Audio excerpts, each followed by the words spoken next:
अभी तक हम लोग जो पढ़े थे वो एग्रीकल्चरल एस्पेक्ट में, जो निजाम के दौर में हैदराबाद की तरक्की थी वो हम लोग पढ़े थे। तो उसमें अलग अलग इरिगेशन के बारे में पढ़े थे, उनका मिजाज क्या था उसके बारे में पढ़े थे, इरिगेशन के सोर्सेस जो कैनाल इरिगेशन के बारे में हम लोग पढ़े थे, टैंक के इरिगेशन के बारे में पढ़े थे, और उसके बाद जो तरक्की का दौर शुरू हुआ उसके बारे में पढ़े, और क्रॉपिंग पैटर्न के बारे में हम लोग पढ़े थे, फूड क्रॉप्स के बारे में हम लोग पढ़े थे। तो अब क्या है कि इकोनॉमी जो है सिर्फ एग्रीकल्चर पे नहीं रहती, इंडस्ट्रीज पे भी चलता और सर्विसेज पे भी चलता। तो अभी हम लोग सर्विस तो उस वक्त था नहीं, उतना ज्यादा तो था नहीं, जो था इंडस्ट्रीज थे। तो इंडस्ट्रीज के बारे में अब हम लोग पढ़ने वाले हैं कि even prior to 1724 during the rule of Qutb Shahis, ये बात याद रखिए कि पहले पहले तो कुतुब शाही दौर था, उसके बाद आसिफ जाही दौर का आगाज हुआ था। तो कुतुब शाही दौर अलग था, आसिफ जाही दौर अलग था। तो कुतुब शाही दौर 1724, उनके दौर में गोलकोंडा स्टेट, उस वक्त गोलकोंडा स्टेट बोलते थे, वो रिकॉर्डेड रीजनेबल इंडस्ट्रियल डेवलपमेंट। उस वक्त क्या हुआ कि काबिल कदर सनआती तरक्की हुई थी। The people were involve in traditional rural industries. तो रिवायती दी ही सनातों में लोग जो है अपने आप को मसरूफ रखते थे, अपने पेशे मतलब रोजी रोटी से वाबस्ता होते थे। किसमें? ये लफ्ज याद रखिए, traditional rural industries. Traditional rural industries मतलब क्या है? आप सोचिए, ट्रेडिशनल मतलब रिवायती तौर पे, रूरल मतलब देही इलाकों में जो सनतें रहती। अगर आप कोई गांव में जाएंगे तो या तो वहां पर क्या रहता कि चप्पल की फैक्ट्री रहती, पहले के दौर की बात बता रहा हूँ, चप्पल की फैक्ट्री रहती, या कपड़ों का मिल रहता, या जैसा आप शुगर फैक्ट्रीज बोलते, शक्कर का मिल रहता था, शक्कर के फैक्ट्रीज रहते थे, या जो भी हैंडीक्राफ्ट के। अब आप आगे पढ़ेंगे कि क्या क्या रहते हैं हैंडीक्राफ्ट में, तो ये सारी चीजें रहते थे। तो इंडस्ट्री में क्या था कि ट्रेडिशनल रूरल इंडस्ट्रीज हुआ करते थे। एक बात तो ये तय है कि रीजनेबल डेवलपमेंट जरूर हुआ। क्या डेवलपमेंट था? ट्रेडिशनल रूरल इंडस्ट्रीज, रिवायती दी ही सनाते रहती थी। और कैस्ट बेस्ड था, जैसा हिंदुओं में कैस्ट रहता है ना, ये कैस्ट वाला ये पेशा करता, वो कैस्ट वाला वो पेशा करता, तो इस तरह से। तो क्या था कि they used to have links with agriculture, लेकिन उनके साथ साथ सनातों से तो वो लोग जुड़े हुए थे, लेकिन साथ में एग्रीकल्चर से भी उनका ताल्लुक रहता था। Handicraft industries and agriculture were integrated. तो हैंडीक्राफ्ट इंडस्ट्रीज एंड एग्रीकल्चर दोनों इंटीग्रेट करके थे। अब यहां पे दिलचस्पी से आप सुनिए कि हैंडीक्राफ्ट इंडस्ट्रीज एंड एग्रीकल्चर। तो समझिए कि कोई शख्स एक फसल उगाया, उसकी फसल में कुछ ऐसे दरख्त आ गए या कुछ ऐसी चीजें आ गई, उससे उन कोई हैंडीक्राफ्ट बनाना शुरू कर दिया। जैसा कि समझिए आज के दौर में कुछ लोग क्या करते कि नारियल के झाड़ों को लगाते, तो क्या करते वो एग्रीकल्चर में आता, लगा के छोड़ देते। तो उसके बाद क्या करते कि वो जो समझिए नारियल के जो जिसमें नारियल रहता है, वो जो क्या बोलते हैं उसको, जो सांचे के वैसा रहता घट, उससे क्या करते हैं हैंडीक्राफ्ट बना दिए। जो नारियल का क्या बोलते हैं वो गोल रहता, उससे क्या कर दिए कुछ हैंडीक्राफ्ट बना दिए। तो क्या है ये एग्रीकल्चर और हैंडीक्राफ्ट। इसी तरह जो भी फसल है उससे क्या है कि हैंडीक्राफ्ट, यहाँ पर ये फसल उगी, इससे एक ऐसी चीज बना दी है जो समझे प्लेट बन गया या कुछ और बन गया। अब पहले ये होता था कि लोग खेती बाड़ी करते थे लाल मिट्टी में, और हैंडीक्राफ्ट इस तौर पे बनाते थे कि वो जो लाल मिट्टी खेती बाड़ी खत्म होने के बाद लाल मिट्टी जो बच जाती थी, उसको चूंकि हल चलाने के लिए इधर उधर कर देते, तो एक्स्ट्रा मिट्टी को क्या करते, बर्तन बनाने के लिए यूज करते। तो बर्तन हैंडीक्राफ्ट है, लेकिन ये मिट्टी कहां से? एग्रीकल्चर से लाया। तो ये लिंक आप करना कि एग्रीकल्चर और हैंडीक्राफ्ट को इंटीग्रेट करके कारोबार होता था।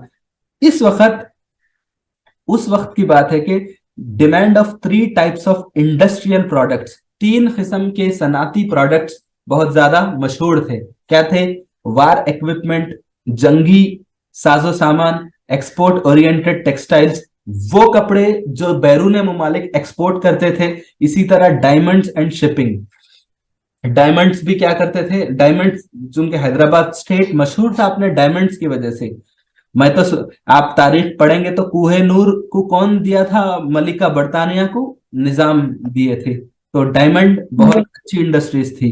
और इसी के अलावा शिपिंग, मतलब कश्ती वगैरह के सामान और कश्ती से रिलेटेड जो भी था, वो जो भी है वो सब यहाँ पर बनता था, इसके इंडस्ट्रीज थे। और इसके अलावा indigenous demand related to luxury products like, यानी इंडिजिनस मतलब हमारे देसी प्रोडक्ट्स, जैसा सिल्क है, गोल्ड है, सिल्वर है, और वुड मतलब लकड़ी, और टिम्बर प्रोडक्ट्स, सागवान के प्रोडक्ट्स, ये भी बहुत ज्यादा एक्सपोर्ट लग्जरी चीजें मानी जाती। सागवान, गोल्ड, सिल्वर, सिल्क, ये सारी क्या है, लग्जरी मानी जाती। तो वो सब चीजें का के इंडस्ट्रीज में रहते थे।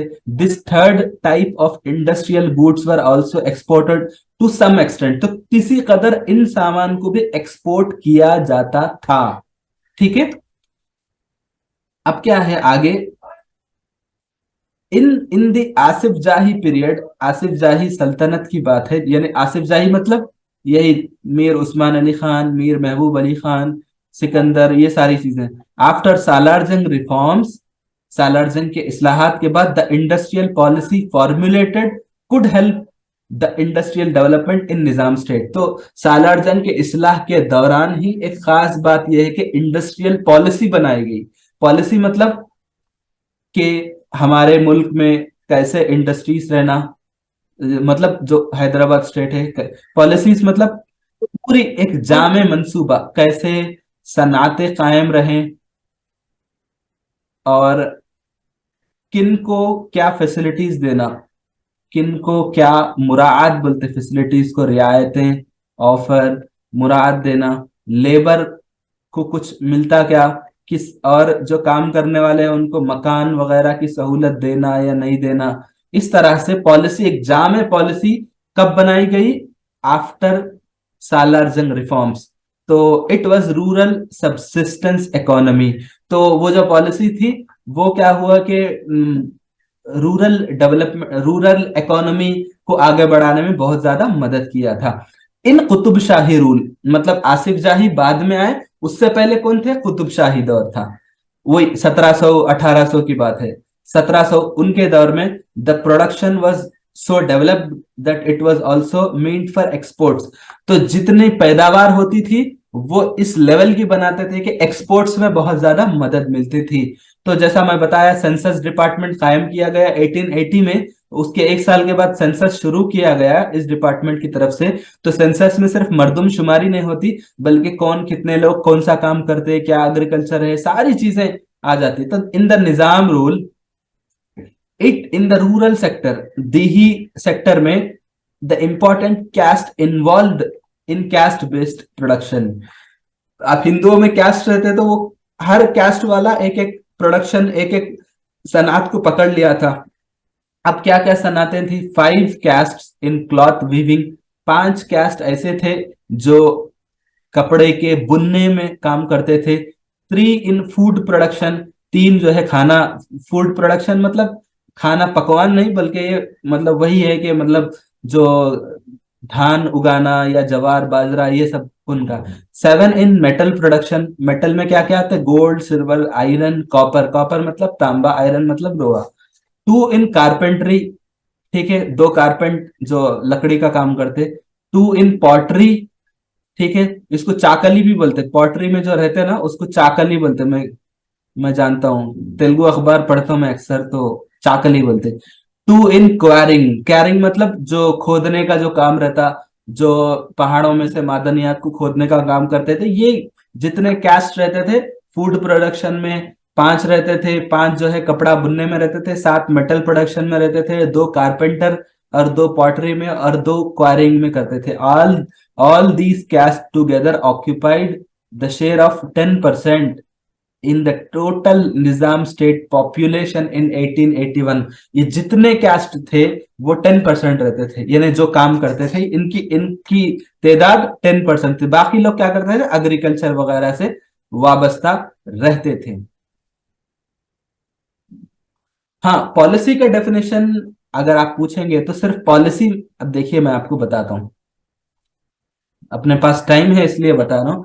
पॉलिसी जब कोई भी, जैसा तेलंगाना में ईवी पॉलिसी आई, इलेक्ट्रॉनिक व्हीकल की पॉलिसी आई, शायद 2020 या 21 में कुछ आई थी, और उसका सवाल जो है आपको ग्रुप 1 के प्रीलिम्स में पूछा था।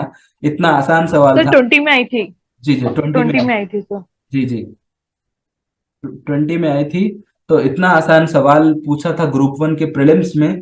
तो पॉलिसीज का मतलब क्या रहता है, जैसा ईवी की पॉलिसी अगर आप देखेंगे तो ये लिखा गया है कि तेलंगाना हुकूमत का क्या प्लान है। क्या प्लान है कि स्टेट में ज्यादा से ज्यादा इलेक्ट्रिक व्हीकल्स रहे, तो उसमें 40,000 रुपए के अराउंड जो है सब्सिडी दे रही थी गवर्नमेंट। सब्सिडी किस एतबार से दे रही कि भाई क्या हम गवर्नमेंट पे कर रही थी, तुम गाड़ी खरीदो मैं पैसे देता, तो नहीं। क्या कर रहे थे कि जो टैक्स लगता गाड़ी पे, आप कोई भी गाड़ी खरीदेंगे तो क्या जो टैक्स लगता, वो जो रोड टैक्स जिसको आप बोलते हैं वो टैक्स जो लगता, जिसको उसका दूसरा नाम कुछ है, बहरहाल याद नहीं आ रहा मेरे को, तो वो टैक्स लगता road tax, on road price. एक तो रहता कि एक्स शोरूम प्राइस रहता, लेकिन जब आप पूरा फाइनल करते तो ऑन रोड प्राइस 30, 20, 25 हजार रुपए एक्स्ट्रा हो जाता। कारों में तो आप कार खरीदेंगे तो 1 लाख 2 लाख का फर्क आता है, डिपेंड्स ऑन द कार। तो ये क्या है कि ट्रांसपोर्ट डिपार्टमेंट की तरफ से टैक्स लगता।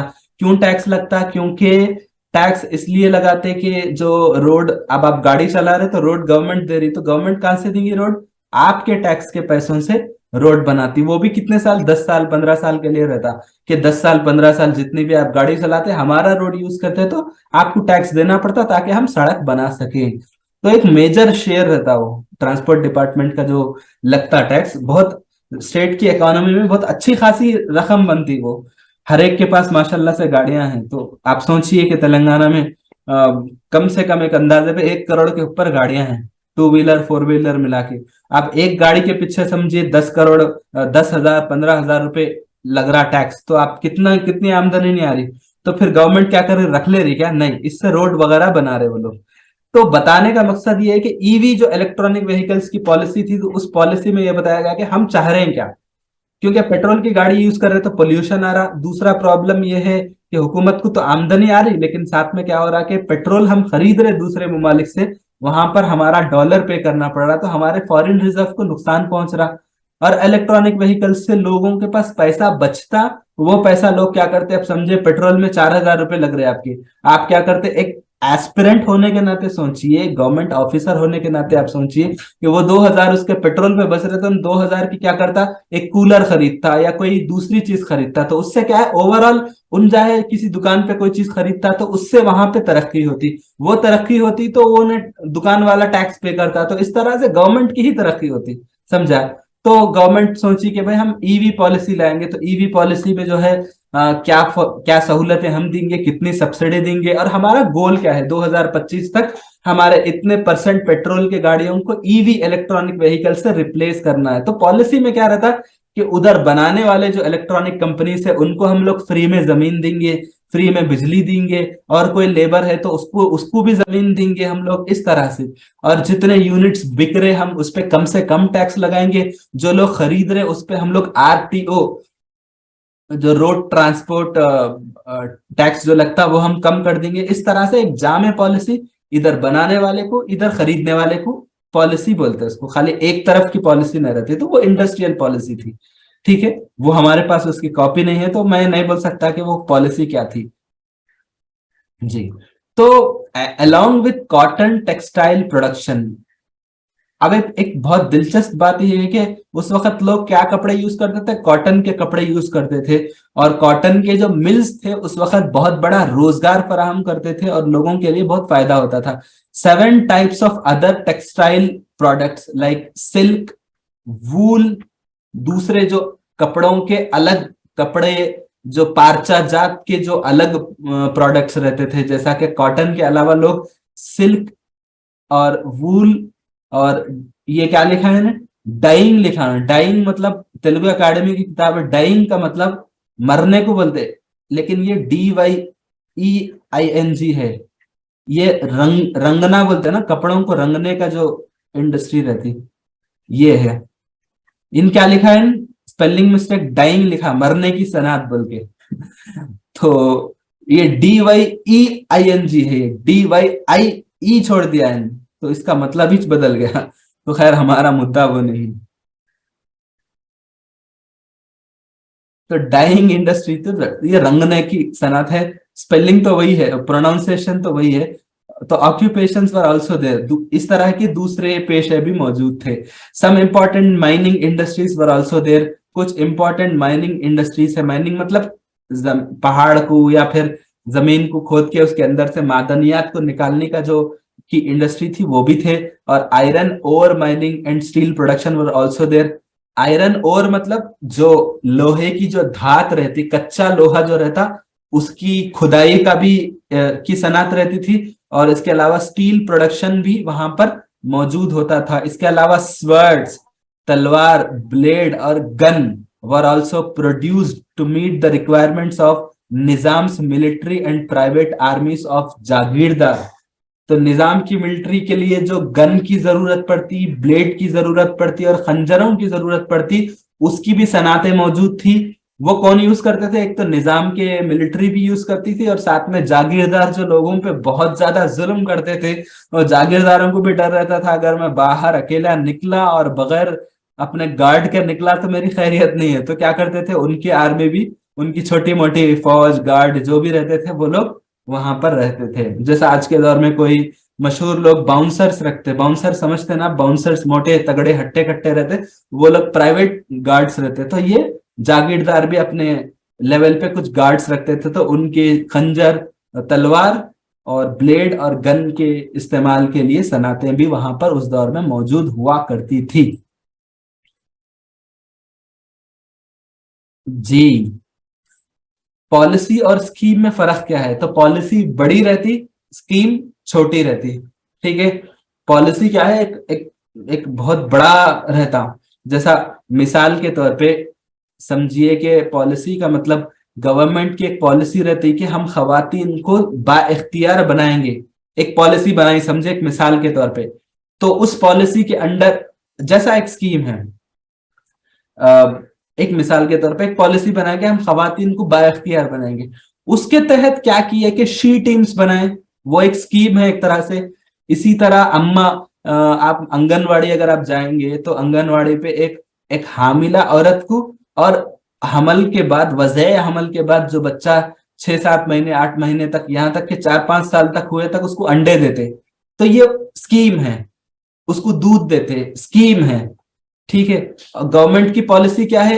एक मिसाल, आसान मिसाल, KG to PG education policy है तेलंगाना गवर्नमेंट की। उसके अंडर क्या कर रहे कि अभी आप सिरिसिल्ला जो केटीआर का इलाका है वहां पर क्या करें, स्कूल फ्री, इंटर में कॉलेज की एजुकेशन फ्री, डिग्री में कॉलेज की एजुकेशन फ्री।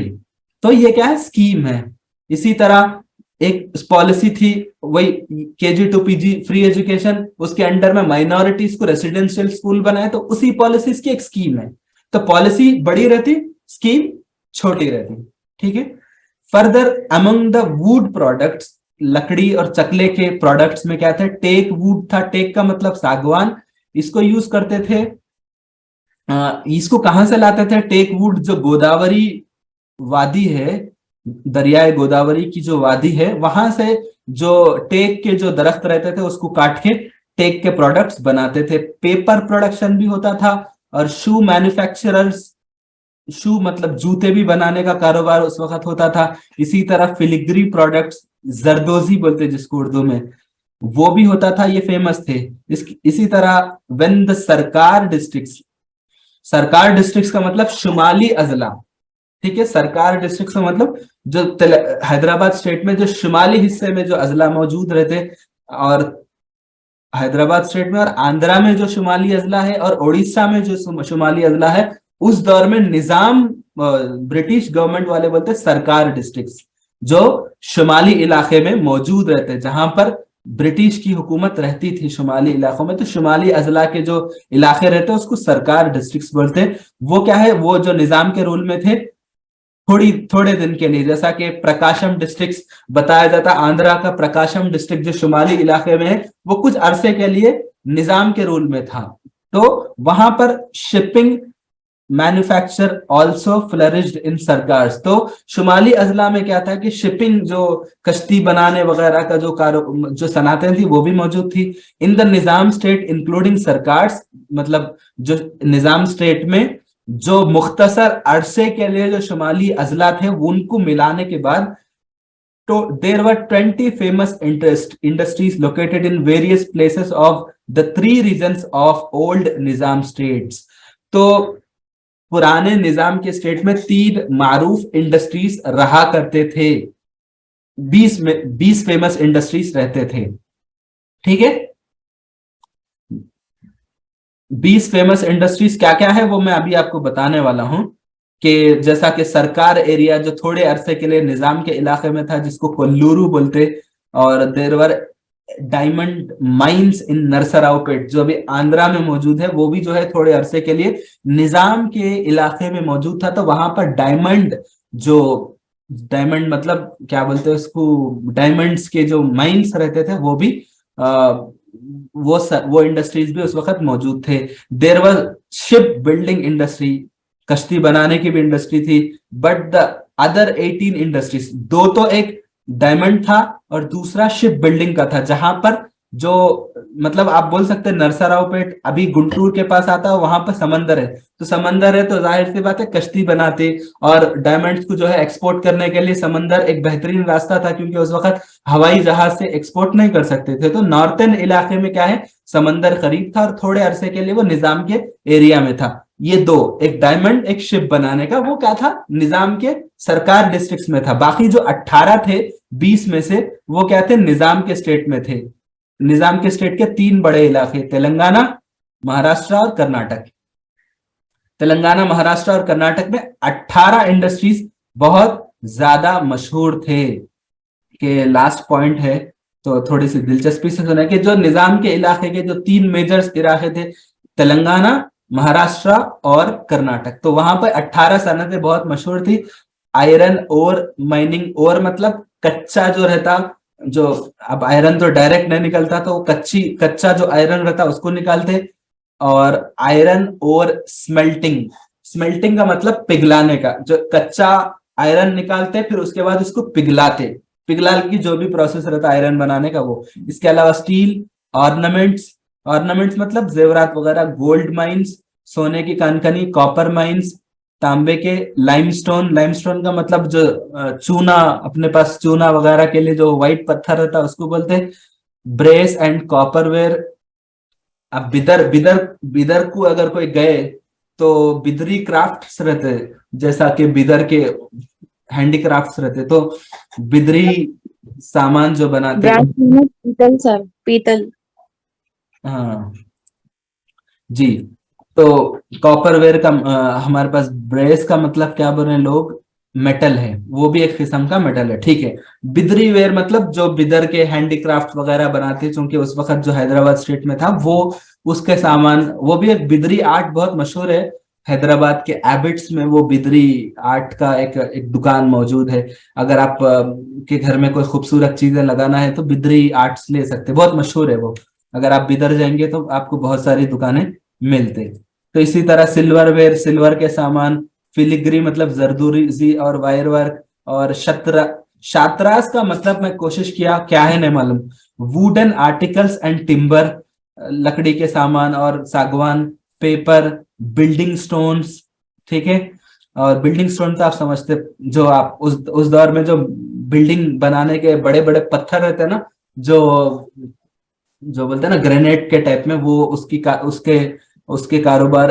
और अर्थन वेजल्स यानी मिट्टी के बर्तन, ग्लास बैंगल्स, कांच के जो चूड़ियां रहते, और लेदर गुड्स, लेदर के सामान, ये बहुत ज्यादा मशहूर थे। अभी देखिए एक चीज मैं आप लोगों को बताता हूँ कि पुराने अरसे को और दौरे जदीद को देखेंगे तो आजकल इंडस्ट्रीज कैसे हो गए कि आजकल लग्जरी हो गया। पहले क्या थे, ये सारी चीजें जरूरतें थी, जरूरतों से बढ़ के थोड़ा सा लग्जरी थी। लेकिन आजकल इंडस्ट्रीज का पैटर्न बिल्कुल बदल गया, सीमेंट इंडस्ट्रीज आ गए, और गांव में जो है बहुत बड़े बड़े फैक्ट्रीज लग रहे हैं आजकल। तो उस दौर में जो था वो सिर्फ इंसान की जरूरतों को पूरा करने के लिए था, और उसमें से कोई अमीर है तो उसकी जरूरतों को पूरा करने के लिए था। तो आप इकोनॉमी का जो पैटर्न है, इंडस्ट्री का जो पैटर्न है, इसको आप समझने की कोशिश करिए। For industrialization in Nizam state, strong foundation was laid during 1853 to 1883। ये जो 30 साल का जो अरसा है, सालार जंग कि जो इस्लाहात का जो दौर है, यहां पर मजबूत बुनियादें सनअती तरक्की के लिए डाली गई थी। व्हेन सालार जंग रिफॉर्म्स वर गोइंग ऑन, जब सालार जंग के इस्लाहात चल रहे थे और बहुत ज्यादा मतलब मजबूत सनअती तरक्की की बुनियादें 30 साल के अरसे में डाली गई। और अगरचे के लोकल एंटरप्रेन्योरशिप मतलब जो कारोबारी जहन है वो कम था, लेकिन सालार जंग टूक up initiatives for progressive actions for economic development. अगर से के मकामी लोगों में कारोबार करने का जो सोच है, एंटरप्रेन्योरशिप मतलब कारोबार करने की जो सोच रहती है उसको बोलते हैं, वो कम था, लेकिन सालार जंग ने क्या किया कि इकोनॉमिक डेवलपमेंट के लिए बहुत ज्यादा इकदाम किए। First, East India Company rulers and next to the officers of direct British rule encouraged the reforms of Salar Jung। इब्तिदा में सालार जंग के इस्लाहात की हौसला अफजाई कौन करे थे? ईस्ट इंडिया कंपनी भी करे, और बाद में ईस्ट इंडिया कंपनी क्या बदल गई?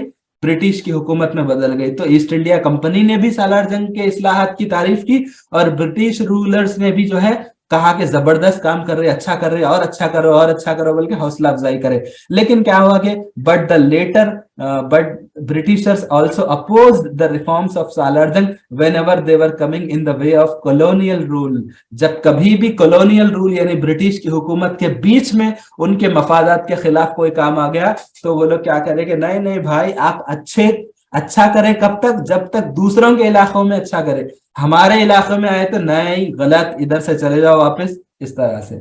मतलब जब बात अपने पे आई तो बोले गलत है गलत है, जब बात दूसरों पे रहे तो अच्छा कर रहे अच्छा कर रहे। तो आप समझ गए होंगे ना कि उनकी कैसी सोच थी। However the reforms of Salar Jung were useful for the industrial development in the Hyderabad Nizam state.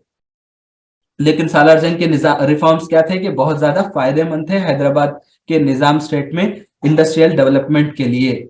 और और तो अब क्या है कि इंडस्ट्रियल डेवलप एग्रीकल्चर के बारे में आज हम लोग पढ़े थे कि एग्रीकल्चर कैसा था, वहां पर जो है इरिगेशन के फैसिलिटीज क्या थे। पहले जो है टैंक्स की फैसिलिटी थी, उसके बाद कैनाल्स आए, उसके बाद 20वीं सदी में कुछ इस्लाहात शुरू करे। उसका नतीजा ये हुआ कि क्रॉप पैटर्न बदल गया और धान की फसल बढ़ गई, जवार और बाजरा कम हो गया, कमर्शियल क्रॉप्स बढ़ गए। कमर्शियल क्रॉप्स में क्या हुआ कि जो ऑयल सीड की जो फार्मिंग थी वो भी बढ़ गई।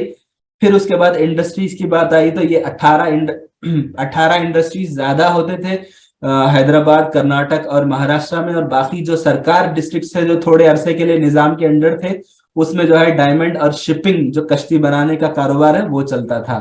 तो ये मालूम हुआ कि 1853 से 1883 तक सालार जंग के रिफॉर्म्स चले थे। और इस रिफॉर्म्स के दौरान जो है ब्रिटिशर्स ने बहुत ज्यादा हौसला अफजाई की, लेकिन बात अपने पे आई, जहां उनके मफादात को नुकसान पहुंचता था उन्होंने खुल के मुखालिफत भी की। लेकिन लास्ट पॉइंट ये है कि जो इंडस्ट्रियल डेवलपमेंट है ये यहाँ अभी खत्म नहीं हुई, यहाँ और 3 और पार्ट्स है। ठीक है, तो 3 फेज है, 3 मराहिल है। एक 1870 से 1919 तक, दूसरा फेज है 1990 से 39 तक, और थर्ड फेज 1939 से 49 तक। ये 49 के बाद जो कुछ हुआ, मतलब 48 में क्या हुआ था? 49 तक ही क्यों लिए? 1948 में क्या हुआ था भाई? फॉर्मेशन ऑफ जी इंडिया में फॉर्म हो गए थे हम लोग, जी। तो नेशन में आ तेलंगाना गए। गवर्नमेंट का अगर वर्जन ले तो उन लोग बोलते हैं इंटीग्रेशन हुआ। क्या हुआ? इंटीग्रेशन हुआ था। और बीजेपी वाले एक कल्चरल फेस्टिवल मनाए, वो लोग बोलते हैं लिबरेशन हुआ। लिबरेशन मतलब आजाद हुआ निजाम के चंगुल से। और केसीआर जो फेस्टिवल करे थे, अब के 75 साल हो गए थे आजादी के, तो नेशनल इंटीग्रेशन डे मनाए थे। तो हमारे पुराने शहर में जो है रैली भी निकाले थे कौमी इंटीग्रेशन डे का। तो तेलंगाना गवर्नमेंट का जो वर्ड है, फॉर्मेशन मत बोलिए, तेलंगाना गवर्नमेंट का जो वर्ड है इंटीग्रेशन। ठीक है, इंटीग्रेशन, इंटीग्रेशन हुआ। ठीक है, तो हुकूमत के अल्फाज बोलना, आप एस्पिरेंट है तो जो हुकूमत बोलती वो बोलना। ठीक है,